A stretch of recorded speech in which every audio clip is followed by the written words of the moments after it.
आवत काम संत प्रसाद ताको जपिए नाम, संत प्रसाद ताको जपिए नाम।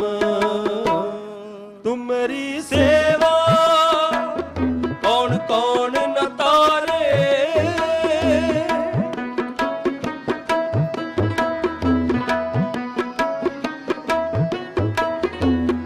तुमरी सेवा कौन कौन न तारे। दर्शन मांगो